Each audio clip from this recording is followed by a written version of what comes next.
اگر یہ انتظامیہ جو ہے اس کے بارے میں شبہ ہوتا ہے نا کہ جو برسر اقتدار حکومت ہوتی ہے وہ اس کو استعمال کر سکتی ہے اپنے حق میں یا کسی دوسرے کے خلاف، اسی لیے یہ تصور آیا کہ نگران حکومت قائم ہونی چاہیے۔ دنیا بھر میں نگران حکومت کہیں قائم نہیں ہوتی، یہ تو پاکستان میں قائم ہوئی ہے یا اس سے پہلے بنگلہ دیش میں قائم ہوئی، تو بنگلہ دیش میں بھی یہ تجربہ ناکام ہو گیا، اب انہوں نے بھی اس کو ختم کر دیا ہے۔ تو پاکستان دنیا کا واحد ملک ہے جہاں اس وقت الیکشن کے لیے نگران حکومت قائم کی جاتی ہے، کیونکہ یہاں کے جو سیاستدان ہیں وہ ایک دوسرے پہ اعتماد نہیں کرتے، یہاں شک و شبے کی فضا رہتی ہے، ہر وقت الزامات کی بوچھاڑ رہتی ہے۔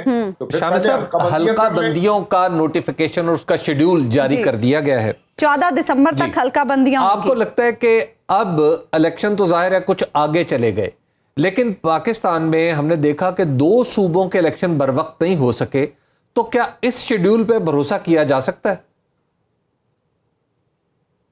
دیکھیے، وہ جو الیکشن بر وقت نہیں ہوئے اس میں بھی بڑے کنفیوژن پیدا ہو گیا کہ جب آئین میں ترمیم کر کے نگران حکومتیں قائم کرنے کا تصور پیش کیا گیا تب سوال پیدا ہو گیا کہ دو صوبے جو ہیں اگر وہاں انتخابات اب ہو جائیں گے تو پھر اس کے بعد جب قومی اسمبلی کے انتخابات ہوں گے تو ان صوبوں میں نگران حکومتیں نہیں ہوں گی، وہاں تو پھر ایک سیاسی حکومتیں قائم ہوں گی۔ تو اس سے یہ ایک جو ابہام پیدا ہوا ہماری دستور میں جو ترامیم کی گئی اس کے نتیجے میں، اور اس ابہام کا فائدہ اٹھایا گیا۔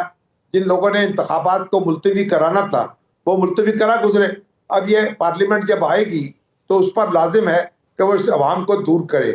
جہاں تک اب الیکشن کمیشن نے کہہ دیا ہے کہ حد بندیاں پہلے ہوں گی، اور جو کونسل آف کامن انٹرسٹ جو ہے اس کا جو فیصلہ ہے اس کے مطابق یہ مرحلہ پہلے طے کیا جائے گا، تو اس کا مطلب یہ ہے کہ اس کے بعد پھر انتخابات جو ہے منعقد ہوں گے۔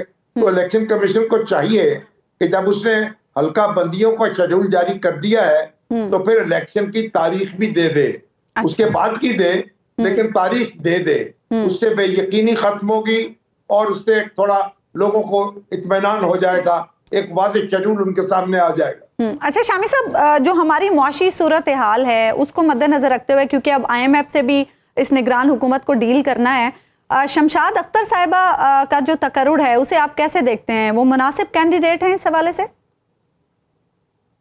دیکھیے، شمشاد اختر جو ہیں گورنر رہی ہیں اسٹیٹ بینک کی، اور بڑی یعنی ایک جہاں دیدہ شخصیت ہیں، ملکی معیشت پر ان کی بڑی گہری نظر ہے۔ تو آپ ظاہر ہے کہ اس کی کمزوریاں اور اس کی خامیاں اور اس کی جو طاقتیں ہیں وہ سب ان پر واضح ہیں، اور وہ ان کو مناسب طریقے سے ڈیل کر سکیں گی، یہی تو توقع ان سے لگائی جا سکتی ہے۔ اور ابھی 9 مہینے تک تو میرا خیال ہے وہ IMF سے کوئی بڑا معاملہ نہیں کرنا پڑے گا۔ اس کے بعد یہ صورتحال پیدا ہوگی جب نیا پروگرام جو ہے وہ اس کے سامنے رکھا جائے گا۔ تو بھارت جو نگران حکومت ہے، جی شامی صاحب، انہوں نے ریویوز تو کروانے ہیں، 3 ریویوز تو کروانے ہیں IMF سے۔ شامی صاحب یہ بتائیے گا کہ ابھی آخری دنوں میں ایک باقاعدہ طور پر قانون سازی کر کے نگران حکومت کے اختیار کو بڑھایا گیا، اور یہ کہا گیا کہ یہ جاری منصوبوں کو آگے بڑھانے میں پالیسی کے تسلسل کو یقینی بنانے کے لیے جو بھی فیصلے کرنا چاہیں وہ کر سکتے ہیں۔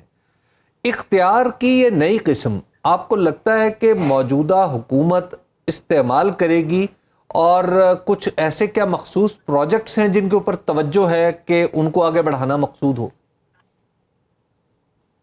دیکھیے، کچھ تو پالیسیوں کا تسلسل چاہیے، اس کے لیے ترمیم کی گئی ہے اور بتا دیا گیا ہے کہ جو جاری اقدامات ہیں ان میں خلل نہیں پڑنا چاہیے۔ دیکھیے، جو انویسٹمنٹ کونسل بنی ہے، سرمایہ کار آئیں گے، سرمایہ کاری کے منصوبے لائیں گے تو ظاہر ان کا جائزہ لے سکے گی موجودہ حکومت، اور اسی طریقے سے جو اگر نجکاری ہونی ہے اور اس کے لیے کوئی اقدامات جو ہیں وہ جو سابقہ حکومت نے تجویز کر رکھے ہیں تو اس کے مطابق بھی آگے بڑھنا ہے۔